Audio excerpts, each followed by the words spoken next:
اللہ اللہ اللہ اللہ اللہ اللہ۔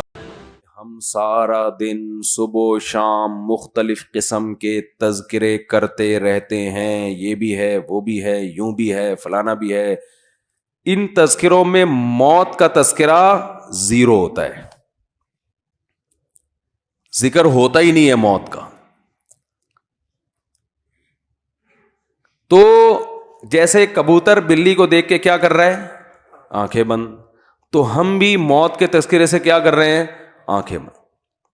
کہیں بیٹھے ہوئے ہو نا، ذرا موت کا تذکرہ کرنے لگے، یار ایک دن پھٹے پہ ہم بھی لیٹے ہوئے ہوں گے، تو لوگ چپ کرا دیتے ہیں، یار کوئی اچھی باتیں کرو، یا ویسی ٹینشن میں ہے۔ حالانکہ ٹینشن ختم کرنے کا اس سے بہتر کوئی ذریعہ ہے نہیں۔ عجیب بات ہے یار، جس کے تذکرے کو آپ ٹینشن سمجھتے ہو، ٹینشن ختم کرنے کا اس سے بہتر کوئی ذریعہ ہے نہیں۔ بار بار کرو تاکہ محبت ہی دنیا سے ختم۔ دیکھو ٹینشن کس بات سے ہوتی ہے؟ آپ کو جب آپ کی پسند کی چیزیں نہ ملیں، اس سے ٹینشن ہوتی ہے نا۔ ارے میرے پاس گاڑی نہیں ہے، فلاں کے پاس تو گاڑی بھی آ گئی۔ ارے میری تنخواہ اتنی ہے، فلاں کی تو تنخواہ ڈبل ہو گئی۔ ارے بھائی میری وہاں ہوئی نہیں جہاں میں چاہ رہا تھا، فلاں کی تو اس سے بھی اچھی جگہ پہ ہو گئی۔ ارے بھائی یہ بیماری یہ ختم ہی نہیں ہو رہی۔ ارے بھائی میں موٹا کیوں نہیں ہو رہا؟ ارے بھائی میں دبلا کیوں نہیں ہو رہا؟ ارے بھائی میں، یہی پالی ہوئی ہے نا چیزیں ہم نے۔ ارے وہ لوگ بحریہ ٹاؤن میں 10 پلاٹ خرید کے بیٹھ گئے، ہمارے پاس ایک گز کی جگہ نہیں ہے، کرائے کے مکان پہ، وہ بھی مالک مکان ہر وقت تانے دیتا رہتا ہے۔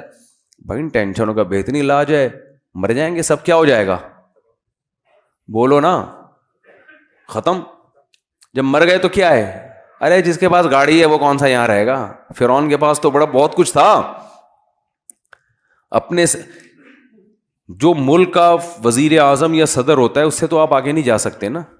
تو اپنے ملک میں دیکھ لو کتنے بڑے بڑے وزیر اعظم آئے، صدور آئے، کتنے بڑے بڑے آفیسر آئے، آ کے کہاں چلے گئے؟ فنا میں، ختم۔ کسی کا جہاز کریش ہو رہا ہے، کسی کو پھانسی پہ لٹکایا جا رہا ہے، کوئی اپنی موت مر رہا ہے، کوئی یہ ہو رہا ہے، کوئی وہ ہو رہا ہے۔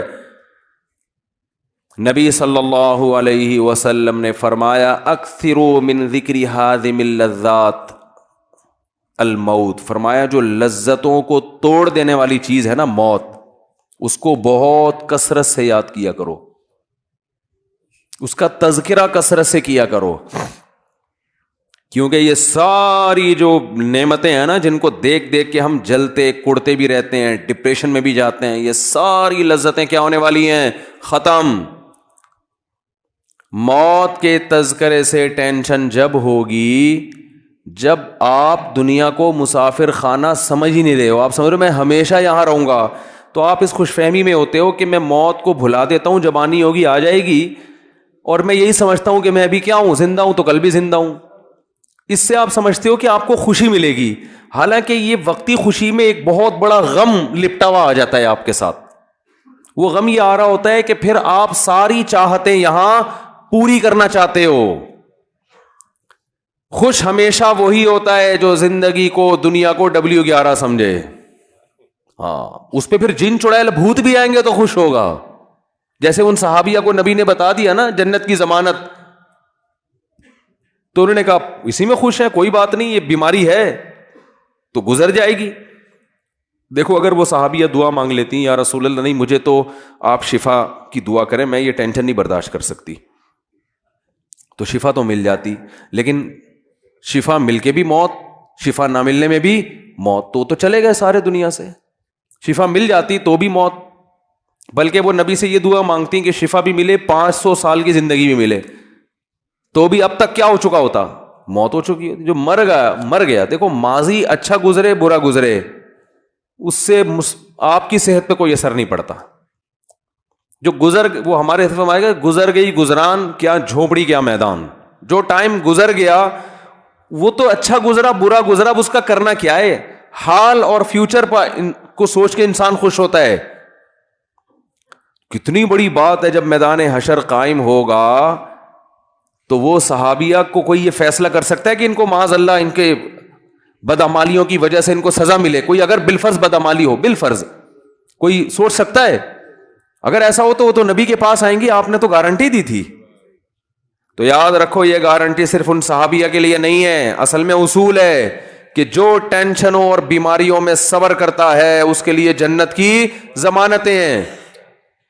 نبی صلی اللہ علیہ وسلم نے فرمایا قیامت کے دن انسان اپنے اعمال کو دیکھے گا، اتنا وزنی ترازو، وہ کہے گا یہ نیکیاں تو میں نے کی نہیں ہیں، تو اللہ فرمائیں گے تجھے دنیا میں جو مشکلات پہنچی اور تو نے صبر کیا، وہ سارا صبر اللہ نے نیکیاں بنا کے تیرے ترازو میں رکھ دیا۔ اور حدیث میں آتا ہے کہ صبر سے بڑھ کر، حدیث کا مفہوم ہے کسی عمل کا وزن نہیں ہے، کوئی تہجد، کوئی مجاہد کی جو اتنی فضیلت ہے نا میدان جنگ میں لڑنے کی، اس لیے کہ صبر کرنا پڑتا ہے۔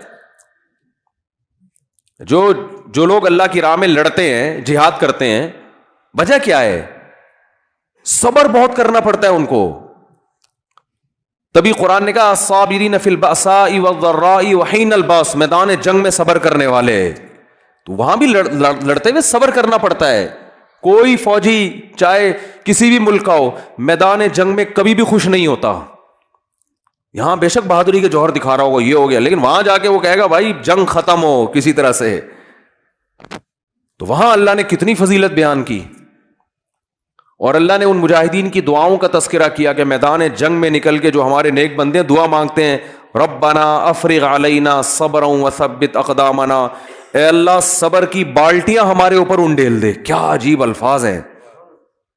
یہ نہیں کہتے اللہ میدان جنگ میں ہمیں صبر دے دے، بھائی یہ صبر تو ہر جگہ ہو، عام حالات میں اللہ نے کہا کہ اللہ صبر کرنے والوں کے ساتھ ہے۔ جو عام پریشانی ہے، کسی کا ایکسیڈنٹ ہو گیا، یہ ہو گیا، تو وہاں حدیث میں آتے اللہ سے صبر مانگو، من یتصبر، جو اللہ سے صبر مانگتا ہے یصبرہ اللہ، اللہ اس کو صبر کی توفیق دیتے ہیں۔ وہاں یہ الفاظ ہیں، ہلکے الفاظ ہیں۔ لیکن میدان جنگ میں جو لڑنے والے ہیں اللہ کی راہ میں، ان کے لیے یہ نہیں کہا کہ صبر مانگو، ان کو کہا کہ اللہ سے دعا مانگو، اے اللہ صبر کی بالٹیاں ہمارے اوپر انڈیل دے۔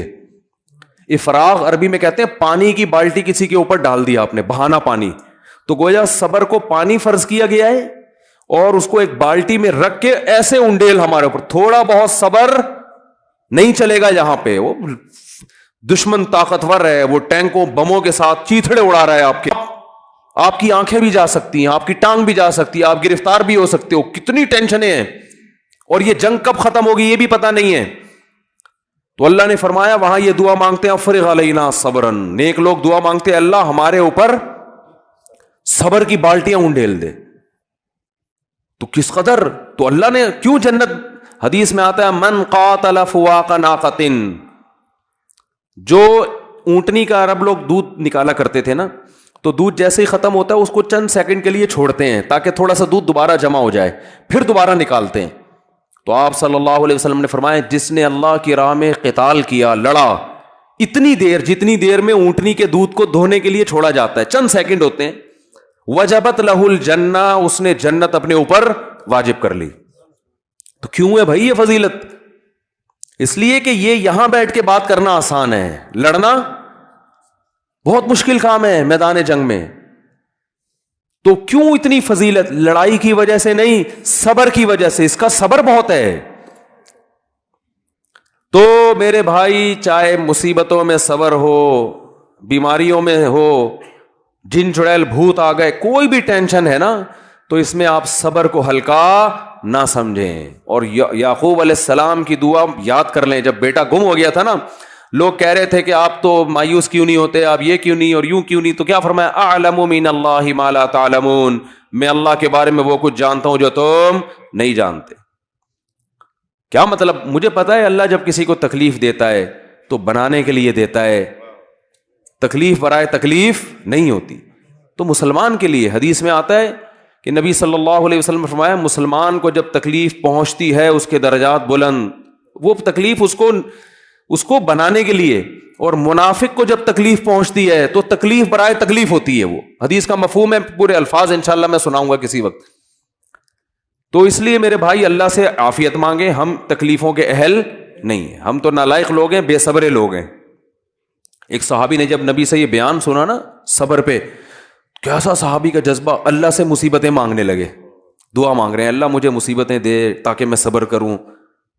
یہ صحابی کا ایمان تھا کہ مجھے دنیا میں اللہ خوشی چاہیے ہی نہیں، لیکن نبی نے ان کو منع کیا کہ یہ عبدیت کے خلاف ہے، غلام غلامی کے خلاف ہے. غلام ہمیشہ اللہ سے کیا مانگتا ہے؟ غلام کا کام ہے بھائی وہ عافیت مانگے.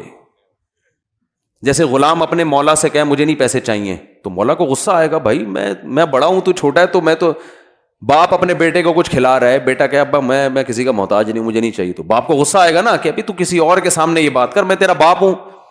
تو اس لیے اللہ کو بھی یہ اللہ چاہتے ہیں کہ بندے مجھ سے خوشیاں مانگے, غم نہ مانگے. غلامی کا تقاضا یہی ہے. تو اللہ سے خوشی مانگو, اے اللہ ہم بے صبر لوگ ہیں, اے اللہ ہم سے مصیبتیں برداشت نہیں ہوتی, ہم نالائق ہیں. تو اللہ سے عافیت مانگے, اے اللہ ہمیں شکر کی نعمت سے ہی نواز دے, بس تو ہمیں نعمتیں دے اور شکر کی توفیق دے دے, اسی سے ہمارے گناہ معاف کر دے, اسی سے ہمارے درجات بلند کر دے, مصیبت نہ مانگی جائے. تو مانگنا تو اللہ سے یہی چاہیے بھائی, اور واقعی ہم اہل نہیں ہیں. لیکن اگر اللہ کی طرف سے کوئی مصیبت آ گئی ہے تو اس کو بھی نعمت سمجھو. بڑے بڑے لوگوں کو اللہ نے ان مصیبتوں میں نوازا ہے. علماء کہتے ہیں عبادت کر کے انسان اتنے اونچے درجات حاصل نہیں کر سکتا جتنا مصیبت پہ صبر کر کے اونچے درجات ملتے ہیں اس کو, اللہ کا قرب بھی ملتا ہے اس کو. اللہ تعالی ہم سب کو سمجھنے کی, عمل کی توفیق عطا فرمائے. وما علینا الا البلاغ.